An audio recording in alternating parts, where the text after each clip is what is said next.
ബാക്കി എടുക്കാം. അതായത് പേർഷ്യൻ സാമ്രാജ്യത്തിന്റെ പ്രമുഖരായ ഭരണാധികാരികളായിരുന്നു സൈറസ്, ദാരിയസ് ഒന്നാമൻ ആൻഡ് സെർക്സിസ്. ഓക്കെ, അപ്പൊ ഏതൊക്കെയാണ്? സൈറസും ദാരിയസ് ഒന്നാമനും സെർക്സിസുമായിരുന്നു പേർഷ്യൻ സാമ്രാജ്യത്തിന്റെ പ്രമുഖരായ ഭരണാധികാരികൾ എന്ന് പറയുന്നത്.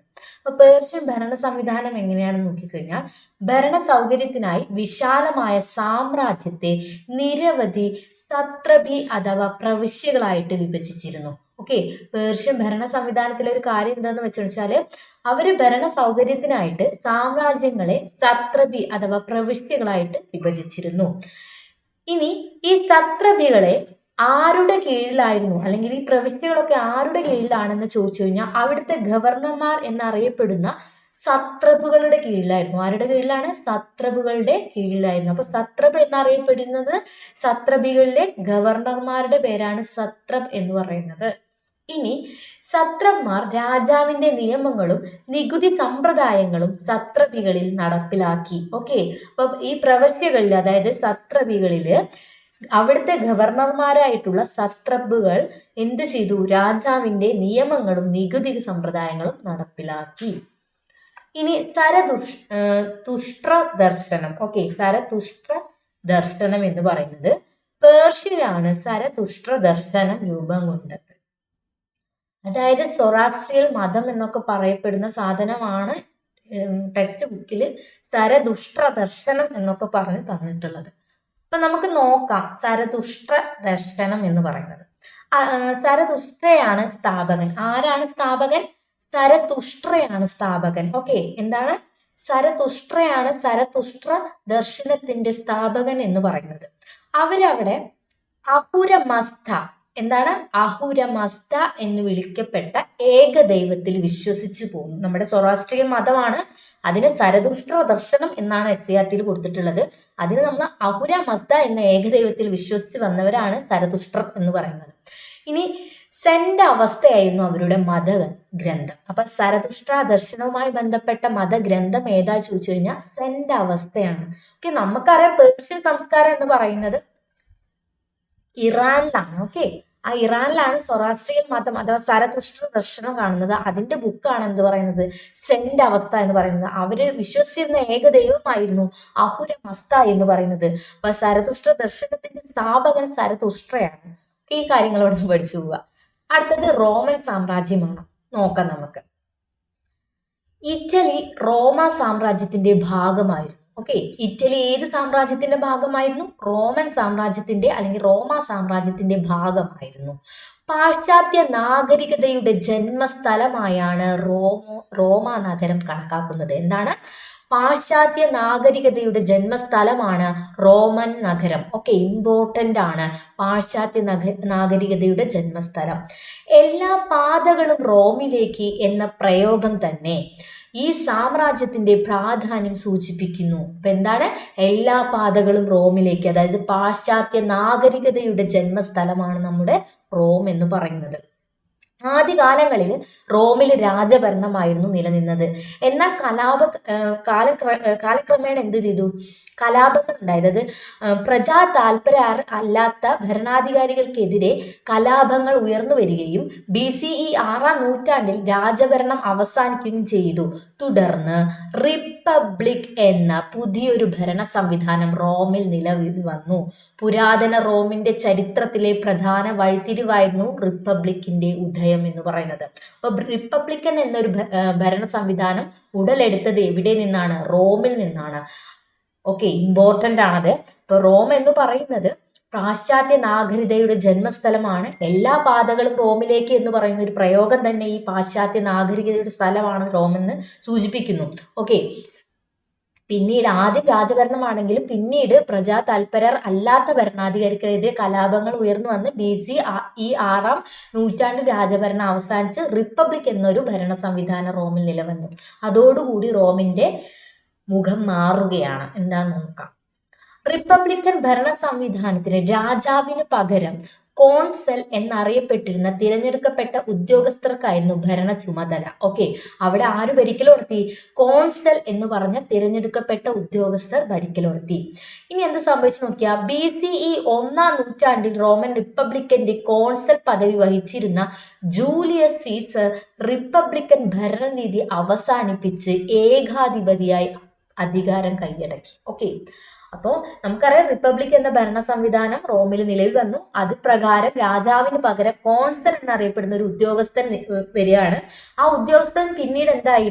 ജൂലിയസ് സീസർ ആ ഉദ്യോഗസ്ഥ പദവി വഹിച്ചപ്പോൾ, കോൺസൽ പദവി വഹിച്ചപ്പോൾ എന്ത് സംഭവിച്ചു? അതോടുകൂടി റിപ്പബ്ലിക്കൻ ഭരണരീതി അവസാനിച്ച് ജൂലിയസ് സീസർ സ്വയം ഒരു ഏകാധിപതിയായിട്ട് അവിടുത്തെ അധികാരം കൈയടക്കി. അതിനുശേഷം അഗസ്റ്റസിന്റെ ഭരണകാലത്താണ് റോമൻ റിപ്പബ്ലിക് പൂർണ്ണമായും റോമ സാമ്രാജ്യമായി മാറിയത്. അപ്പൊ റോമ സാമ്രാജ്യമായി മാറിയത് ആരുടെ ഭരണകാലത്താണെന്ന് നോക്കിക്കഴിഞ്ഞാൽ അത് അഗസ്റ്റസിന്റെയാണ്. ഏകാധിപതിയായി മാറിയത് ജൂലിയസ് സീസർ ആണെങ്കിൽ റോമ സാമ്രാജ്യമായി മാറ്റിയെടുത്തത് അഗസ്റ്റസ് ആണ്. ഇതോടെ ചക്രവർത്തി പരമോന്നത ഭരണാധികാരിയായി മാറുകയാണ്. ഓക്കെ, ചക്രവർത്തിയായി മാറി അഗസ്റ്റസ്, അതോടുകൂടി അതൊരു പരമോന്നത ഭരണാധികാരിയായി മാറി ചക്രവർത്തി എന്ന് പറയുന്നത് നമ്മുടെ അഗസ്റ്റസ്. ഓക്കെ, അപ്പൊ അഗസ്റ്റസിന്റെ കാലത്താണ് റോമൻ റിപ്പബ്ലിക് പൂർണ്ണമായി റോമ സാമ്രാജ്യമായിട്ട് മാറുന്നത്. ഇനി റോമൻ സാമ്രാജ്യത്തിന്റെ സവിശേഷതകളാണ് പറയുന്നത്. യൂറോപ്പ്, വടക്കൻ ആഫ്രിക്ക, പടിഞ്ഞാറൻ ഏഷ്യ എന്നിവിടങ്ങളിൽ വ്യാപിച്ചിരുന്ന വിശാലമായ സാമ്രാജ്യമായിരുന്നു. ഏതൊക്കെയാണ്? യൂറോപ്പ്, വടക്കൻ ആഫ്രിക്ക, പടിഞ്ഞാറൻ ഏഷ്യയിൽ വ്യാപിച്ചു കിടന്ന സാമ്രാജ്യമാണ് റോമൻ സാമ്രാജ്യം. റോമൻ ചക്രവർത്തിമാര് പ്രിൻസപ്പ് അഥവാ പ്രഥമ പൗരൻ എന്നറിയപ്പെട്ടു. ഓക്കെ, അപ്പൊ റോമൻ ചക്രവർത്തിമാരെ അറിയപ്പെടുന്നത് പ്രിൻസപ്പ് അല്ലെങ്കിൽ പ്രഥമ പൗരൻ എന്നർത്ഥം വരുന്നതാണ് ഈ പ്രിൻസപ്പ് എന്ന പദം. ഓക്കെ, അപ്പൊ പ്രിൻസപ്പ് എന്നറിയപ്പെടുന്നത് റോമൻ ചക്രവർത്തിമാരായിരുന്നു. പ്രിൻസപ്പ് തലവനായ റോമൻ ഭരണ സംവിധാനം പ്രിൻസിപ്പേറ്റ് എന്നറിയപ്പെട്ടു. അപ്പോ പ്രിൻസപ്പ് തലവനായിട്ടുള്ള അഥവാ പ്രഥമ പൗരൻ തലവനായിട്ടുള്ള റോമൻ ഭരണ സംവിധാനം പിന്നീട് പ്രിൻസിപ്പേറ്റ് എന്നറിയപ്പെടുന്നു. എന്താ അറിയപ്പെടുന്നത്? പ്രിൻസിപ്പേറ്റ്. ഇമ്പോർട്ടന്റ് ആണ്. അഗസ്റ്റസ് ആണ് പ്രിൻസിപ്പേറ്റ് ഭരണ സംവിധാനം സ്ഥാപിച്ചത്. ഓക്കെ, ആദ്യത്തെ പ്രിൻസിപ്പും അഗസ്റ്റസ് ആണ്. സോ പ്രിൻസിപ്പേറ്റ് ഭരണ സംവിധാനം സ്ഥാപിച്ചതും അഗസ്റ്റസ് ആണ്. നിവേദനം കൈപ്പറ്റി സേവനം ചെയ്ത ശക്തമായ സൈന്യം ആർക്കുണ്ടായിരുന്നു? റോമൻ സാമ്രാജ്യത്തിനുണ്ടായിരുന്നു. എങ്ങനെയാണ്? വേതനം കൈപ്പറ്റി സേവനം ചെയ്ത ശക്തമായ സൈന്യം റോമൻ സാമ്രാജ്യത്തിന്റെ സവിശേഷതയാണ്. ഇനി റോമിന്റെ സാംസ്കാരിക സംഭാവനകൾ നോക്കുകയാണെങ്കിൽ അവര് ഭാഷാ, സാഹിത്യം, കല, നഗരാസൂത്രണം തുടങ്ങിയ മേഖലകളിൽ സംഭാവനകൾ നിലനിൽക്കുന്നുണ്ട്. ജലവിതരണത്തിനായി നിർമ്മിക്കപ്പെട്ട കമാനാകൃതിയിലുള്ള കനാലുകളായ അക്വഡേറ്റുകൾ. ഓക്കെ, നമുക്കറിയാം കമാനാകൃതി ജലവിതരണത്തിനായി നിർമ്മിക്കപ്പെട്ട കമാനാകൃതിയിലുള്ള കനാലുകളാണ് എന്ത് പറയുന്നത്? അക്വഡേറ്റുകൾ. അതുപോലെ തന്നെ വിശാലമായതും തുറന്ന വേദിയുമായ കൊളോസിയവും റോമൻ സാമ്രാജ്യത്തിന്റെ സാംസ്കാരിക സംഭാവനയാണ്. അപ്പൊ ഏതൊക്കെയാണ്? ജലവിതരണത്തിനായി നിർമ്മിക്കപ്പെട്ട കമാനാകൃതിയുള്ള കനാലുകളായ അക്വഡേറ്റുകളും വിശാലമായ തുറന്ന വേദിയുമായ കൊളോസിയവും റോമൻ സാമ്രാജ്യത്തിന്റെ സാംസ്കാരിക സംഭാവനയാണ്. കൊളോസിയം എന്ന് പറയുന്നത് തുറന്ന വേദിയാണ്. ഇനി അതിന് രണ്ട് പിക്ചർ കൊടുത്തിട്ടുണ്ട്, അക്വഡേറ്റിന്റെയും കൊളോസിയത്തിന്റെയും. ഓക്കെ, ഇനി ഇന്ത്യയിൽ രാഷ്ട്രീയ രൂപീകരണം എങ്ങനെയാണെന്നുള്ളതാണ്. ഓക്കെ, ഹാരപ്പൻ സംസ്കാരത്തിന്റെ തകർച്ചയ്ക്ക് ശേഷം ഏകദേശം 1500 BCE ആര്യന്മാർ ഇന്ത്യൻ ഉപഭൂഖണ്ഡത്തിന്റെ വടക്കു പടിഞ്ഞാറുള്ള സപ്ത സിന്ധു പ്രദേശങ്ങളിൽ അധിവാസം ഉറപ്പിച്ചു. ഓക്കെ, ആര്യന്മാർ വന്ന് ഇന്ത്യൻ ഉപഭൂഖണ്ഡത്തിന്റെ വടക്കു പടിഞ്ഞാറുള്ള സപ്ത സിന്ധു പ്രദേശങ്ങളിൽ എന്ത് ചെയ്തു? താമസിച്ചു വന്നു. അക്കാലത്ത് രചിക്കപ്പെട്ട വേദങ്ങളിൽ നിന്നാണ് ഇവരെ കുറിച്ച് നമുക്ക് വിവരങ്ങൾ ലഭിക്കുന്നത്. വേദങ്ങൾ രചിക്കപ്പെട്ട ഈ കാലഘട്ടം വേദകാലം എന്നറിയപ്പെടുന്നു. അപ്പൊ വേദങ്ങൾ രചിക്കപ്പെട്ട കാലഘട്ടമാണ് വേദകാലം. പിൻകാലത്ത് ആര്യന്മാർ സപ്തസിന്ധു പ്രദേശത്ത് നിന്നും ഗംഗയുടെ പോഷക നദികളുടെയും തീരങ്ങളിൽ എത്തിച്ചേർന്നു.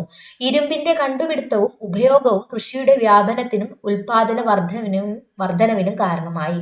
മിച്ചോൽപാദനവും കച്ചവട കേന്ദ്രങ്ങളും വികാസത്തിന് വഴിതെളിച്ചു. ഈ കച്ചവട കേന്ദ്രങ്ങളാണ് പിന്നീട് നഗരങ്ങളായി മാറിയത്. ഈ നഗരങ്ങൾ കേന്ദ്രീകരിച്ച് ജനപദങ്ങൾ രൂപപ്പെട്ടു.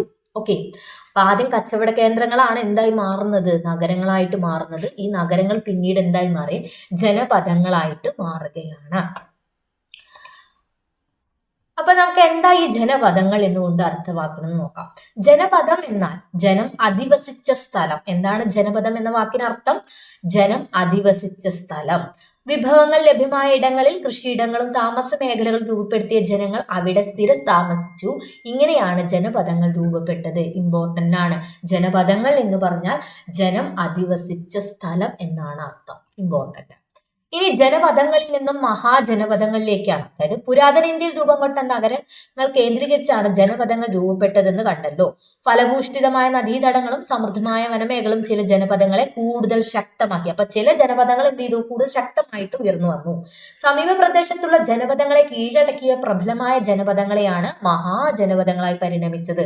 ഓക്കെ, അപ്പോ ഫലഭൂഷിതമായ നദീതടങ്ങളും സമൃദ്ധമായ വനമേഖലകളും ചില ജനപദങ്ങളെ എന്ത് ചെയ്തു? ശക്തരാക്കി. അവരെന്ത് ചെയ്തു? മറ്റ് ജനപദങ്ങളെ ആക്രമിച്ചു അല്ലെങ്കിൽ എങ്ങനെയെങ്കിലും കീഴടക്കി. അങ്ങനെ അവരെന്ത് ചെയ്തു? ജനപദങ്ങൾ എന്നുള്ളത് മഹാജനപദങ്ങളായിട്ട് പരിണമിച്ചു.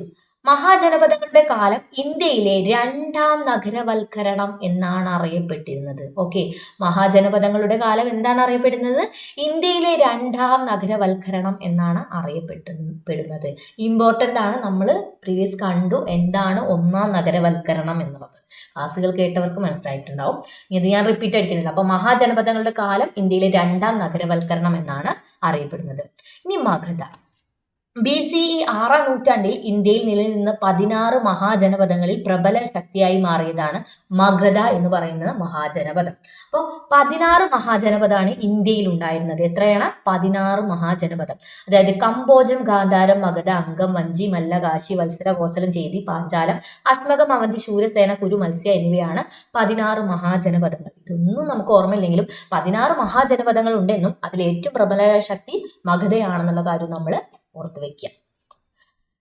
ഇനി മഗധയുടെ വളർച്ചയ്ക്ക് അതായത് ആ വലിയ മഹാജനപദമായിട്ടുള്ള മഗധയുടെ വളർച്ചയ്ക്ക് സഹായകരമായത് ശക്തരായ ഭരണാധികാരികളും ശക്തമായ സൈന്യവും. ഒന്നാമത്തെ കാര്യം. ഗംഗയുടെ പോഷക നദികളും നദികളുടെയും സാമീപ്യം കൊണ്ടുണ്ടായ ഫലഭൂഷ്ഠിത. ഇരുമ്പയിരിന്റെ സാന്നിധ്യം. ഇരുമ്പായുധങ്ങളുടെയും ഉപകരണങ്ങളുടെയും നിർമ്മാണവും ഉപയോഗവും.